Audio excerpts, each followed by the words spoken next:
श्री गुरुभ्यो नमः। हम इस पवित्र धरती पर सब लोग बैठे हुए हैं। वृंदावन की धरती है ये जो व्रज मंडल है, व्रज भूमि, यहाँ भगवान का प्राकट्य होता है। भगवान श्री कृष्ण मथुरा में प्रकट होते हैं। ये भगवान का नित्य स्थान है और सबको पता ही है कि भगवान मथुरा में कारागार में प्रकट हुए, कंस के कारागार में। अब ये जिज्ञासा होती है कि भगवान तो सारे संसार के रचयिता हैं, पालयिता हैं, संहारक हैं, तो कंस के कारागार में क्यों प्रकट हुए? उनको अवतार लेने की क्या आवश्यकता पड़ी? तो देखिए, एक व्यक्ति था, वो किसी राजा के पास गया, राजा के दर्शन करने के लिए, उनसे मिलने के लिए। तो वहाँ पर उसने जाकर पूछा, महाराज कहाँ हैं, हमें उनके दर्शन करने हैं। तब मंत्री ने बताया कि महाराज तो अभी यहाँ नहीं है। तो कहाँ गए? महाराज जेल में है। उसको आश्चर्य हुआ, महाराज और जेल में? वो तो सबको जेल में डालने वाले हैं, जो दंड करता है उसको जेल में डालने वाले, खुद जेल कैसे चले गए? कौन सा अपराध कर दिया? तब मंत्री ने बताया कि वे जेल में किसी अपराध के कारण नहीं गए हैं। वे जेल में इसलिए गए हैं क्योंकि आज उनका जन्मदिन है। आज उन्होंने सोचा कि आज हम अपना जन्मदिन जेल में मनाएंगे और वहाँ कैदियों को मिठाई, वस्त्र आदि जो जो उनको अपेक्षा है वो चीज़ें हम उनको बांटेंगे और कई कैदियों को कारागार से मुक्त करेंगे, सजा माफ़ी। इसलिए महाराज जी का कार्यक्रम, महाराज राजाधिराज, उनका कार्यक्रम जेल में हो रहा है। ये हो गया दृष्टांत। इसका सार क्या है? वे राजाधिराज महाराज कौन है? वह है परब्रह्म परमात्मा श्री कृष्ण। और वे राजा जिस प्रकार जेल में गए थे, क्यों गए थे? कैदियों को मुक्त कराने के लिए। इसी प्रकार वे जो भगवान कृष्ण हैं, वे भी मथुरा में कंस के कारागार में आए। क्यों आए? कि जो कारागार में, संसार में पड़े हुए जो कैदी हैं, ये अज्ञानी मनुष्य जो हैं, यही संसार की कैद में पड़े हुए कैदी हैं। इन सब अज्ञानी मनुष्यों को मुक्ति सुख देने के लिए भगवान का प्राकट्य कंस के कारागार में हुआ। ठीक है? तो भगवान जीवों का उद्धार करने के लिए अवतरित होते हैं कि जीव मुझसे अलग हो गए हैं, मुझसे दूर हो गए हैं, अभी कैसे मेरे पास वापस आए? जो जहाँ से जाता है वो वहीं वापस आकर उसको शांति मिलती है। ये जीव ईश्वर का शाश्वत अंश है। गीता में भगवान कहते हैं ना कि ये जीव मेरा ही अंश है। हमें वांशो जीवलोके जीवभूत सनातना। तुलसीदास जी भी कहते हैं कि ईश्वर अंश जीव अविनाशी, चेतन अमल सहज सुख राशि।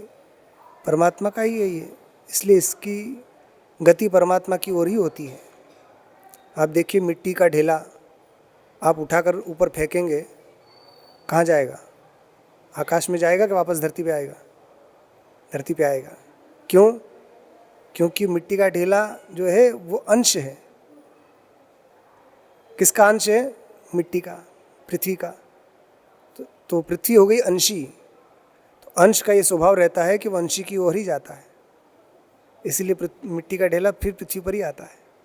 इसी प्रकार सूर्य की किरणों के द्वारा जब जल को खींचा जाता है, तब ये जल ऊपर जाता है। वही सूर्य नारायण फिर उसको बादल के द्वारा बरसाते हैं, तो वृष्टि होती है, पानी गिरा, वही हिमालय में गया, बर्फ़ बन गया, फिर वहाँ से पिघले के झरना बना, झरने बनने के बाद नदियों में मिल गया, नदियों में मिलते मिलते मिलते मिलते छोटी नदी से बड़ी नदी में मिला, बड़ी नदी से महानदी में मिला, और उसके बाद बहते बहते फिर गंगा जी होकर वो समुद्र में मिल जाता है। क्यों? क्योंकि वो समुद्र से ही गया था, समुद्र ही उसका अंशी है और ये जल अंश है, तो वहीं से इसे खींचा गया था, यहीं से गया और वापस उस जल को शांति तभी मिलेगी जब वो समुद्र में चला जाए। जब तक वो समुद्र में नहीं मिलेगा तब तक उसको शांति नहीं मिलेगी। तो अंश का स्वभाव रहता है कि अंशी की ओर जाए। तो ये अंशी की प्राप्ति कैसे होगी? कि उसके स्वरूप का बोध करने से। ये बोध कराते हैं गुरु, इसलिए हमारे जीवन में गुरु की आवश्यकता है। अब प्रत्येक एकादशी के नाम है हमारे शास्त्रों में। 24 एकादशी आती है और 2 अधिक मास की मिलाकर 26। तो ये तो एकादशी होगी प्रबोधिनी एकादशी। इसके बाद अब ये कार्तिक मास चल रहा है, कार्तिक के बाद आएगा मार्गशीर्ष मास। तो मार्गशीर्ष मास के शुक्ल पक्ष की जो एकादशी तिथि है उसको मोक्षदा एकादशी कहते हैं। मोक्षदा का मतलब मोक्षम ददाति या सा मोक्षदा, मोक्ष देने वाली एकादशी है, उसको मोक्षदा एकादशी कहते हैं। उसका नाम मोक्षदा क्यों पड़ा? कि उस तिथि में वो मोक्ष प्रधान तिथि है और उसी तिथि में भगवान ने अर्जुन को गीता का उपदेश दिया। गीता जयंती मनाते हैं ना हम लोग, वही तिथि है। तो गीता ज्ञान का उपदेश करती है। उसका ज्ञान हमारे हृदय में यदि स्थित हो जाए तो हम मुक्त हो सकते हैं। तो ये मनुष्य जन्म जो हमको मिला है वो इसीलिए मिला है कि हम ऐसा काम करें कि जिससे इस लोक में भी हमारी कीर्ति यश फैले और मृत्यु के बाद भी लोग आपको अच्छा इंसान, अच्छा व्यक्ति कहे।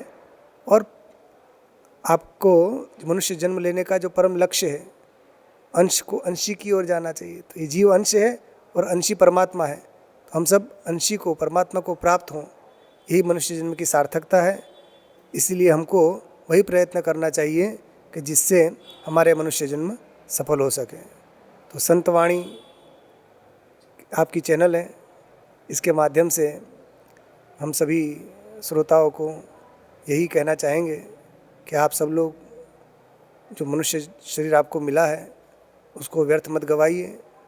ये भारत भूमि बड़ी दुर्लभ है और उसमें भी मनुष्य शरीर बड़ा दुर्लभ है। तो हमें अपने धर्म की रक्षा करते हुए, अपने सनातन धर्म की रक्षा करते हुए, अपने धर्म का त्याग न करते हुए, स्वधर्म का पालन करते हुए हमें परोपकार भी करते रहना चाहिए। दूसरों की भी सेवा करनी चाहिए, मगर अपने धर्म का पालन करते हुए। तो सनातन धर्म क्या है?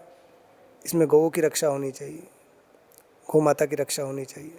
हमारी जो नदियाँ हैं वो नदियाँ भी निर्मल जब बहेंगी तभी हमारा धर्म सुरक्षित रहेगा। गंगा, यमुना, नर्मदा जी आदि जितनी पवित्र नदियाँ हैं ये अविरल निर्मल बहती रहनी चाहिए। और हमारे स्कूल कॉलेजों में बच्चों को धार्मिक शिक्षा मिलनी चाहिए, क्योंकि आज हमारे बच्चे सब धर्म से विमुख होते जा रहे हैं। तो हमारे इतिहास ग्रंथों को उनको पढ़ाना चाहिए। भारत का इतिहास क्या है? हमारा इतिहास है रामायण, हमारा इतिहास है महाभारत। तो अपने बच्चों को रामायण, महाभारत आदि धार्मिक ग्रंथों की शिक्षा देनी चाहिए। भगवत गीता स्कूलों में पढ़ाई जानी चाहिए ताकि लोग अपने धर्म को समझें, ताकि विधर्मी लोग जो हमारे धर्म पर कुठाराघात कर रहे हैं, बरगला रहे हैं, वो ये नहीं कर पाएंगे। आज हमें अपने धर्म की बात खुद को पता नहीं, माता पिता को पता नहीं, तो बच्चों को क्या सिखाएंगे? जब बच्चों को पता नहीं रहेगी तो फिर वो धर्म परिवर्तन करेंगे। तो हम अपने बच्चों को जब अच्छी शिक्षा देंगे, धार्मिक शिक्षा देंगे, और स्कूल कॉलेजों में आजकल शिक्षा नहीं दी जाती है धार्मिक, इसलिए सभी से हम ये अपेक्षा करते हैं कि हमारे स्कूल कॉलेजों में, हमारी शिक्षा पद्धति में इस प्रकार की बात जोड़ी जाए जिससे हमारे बच्चों को अच्छे संस्कार मिले। गीता, रामायण, महाभारत आदि की शिक्षा हमारे स्कूलों में बच्चों को देनी चाहिए, तभी हमारा धर्म सुरक्षित रहेगा। और सबको एकत्रित होकर ये काम करना पड़ेगा, एक से नहीं होता है सुरक्षा।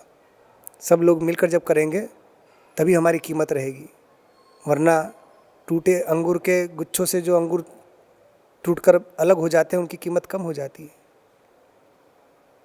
एक व्यक्ति था, वो जा रहा था तो उसने पत्थर उठाया, कुत्ता सामने आया तो पत्थर उठाकर उस कुत्ते को मारा। तो कुत्ता अकेला था, भाग गया। वही व्यक्ति थोड़ा आगे गया, एक मधुमक्खी का छत्ता था, तो उसने पत्थर उठाया, मधुमक्खी के छत्ते को मारा। तो क्या हुआ? उसको खुद को भागना पड़ा, क्योंकि मधुमक्खियों ने सबने इस पर आक्रमण कर दिया। तो क्या बात है, कुत्ता तो बहुत बड़ा था, मधुमक्खियाँ छोटी छोटी थी, तो वो अकेला था तो उसको भागना पड़ा, और ये संगठित थी तो इसको भागना पड़ा। इसलिए हम सबको संगठित होकर अपने धर्म की रक्षा करनी चाहिए। और हम तो बहुत उदारवादी हैं। भगवान आदि शंकराचार्य जी के परंपरा में हम लोग हैं। हमारे गुरुदेव ब्रह्मलीन ज्योतिष पीठाधीश्वर एवं द्वारका शारदा पीठाधीश्वर जगत गुरु शंकराचार्य स्वामी श्री स्वरूपानंद सरस्वती जी महाराज ने धर्म की रक्षा के लिए अनेकों कार्य किए, अद्भुत कार्य किए। तो उन्हीं से हम लोगों को संस्कार मिले हैं। तो हम भी यथा योग्य अपनी शक्ति के अनुसार जितना बन पड़ता है धर्म की रक्षा के लिए कार्य करते हैं। आज यहाँ वृंदावन धाम में हम इस उड़िया बाबा आश्रम में बैठे हैं। ये उड़िया बाबा बड़े सिद्ध महात्मा थे। उत्तर भारत में इनके जैसा कोई महात्मा नहीं था उस समय। ये परम पवित्र आश्रम है। और यहीं पर 2018 में हमारे गुरुदेव जगत गुरु जी महाराज जी ने चातुर्मास्य किया था। हम भी उस समय यहीं पर थे। और अभी यहाँ पर इस पवित्र स्थान पर हमारे गीता पराभक्ति मंडल के द्वारा श्रीमद् भागवत की कथा का आयोजन किया गया है। और कई राज्यों के श्रद्धालुगण भक्तगण यहाँ उपस्थित हैं। वो सब लोग भगवान की कथा का आनंद ले रहे हैं। तो बस हम सबसे ही अपेक्षा करते हैं कि अपने धर्म का पालन करें और परोपकार करते रहें। आप हमारे संतवाणी चैनल को सब्सक्राइब करें, वीडियो को लाइक करें, शेयर करें और हाँ, बेल आइकन पर क्लिक करना बिल्कुल ना भूलें।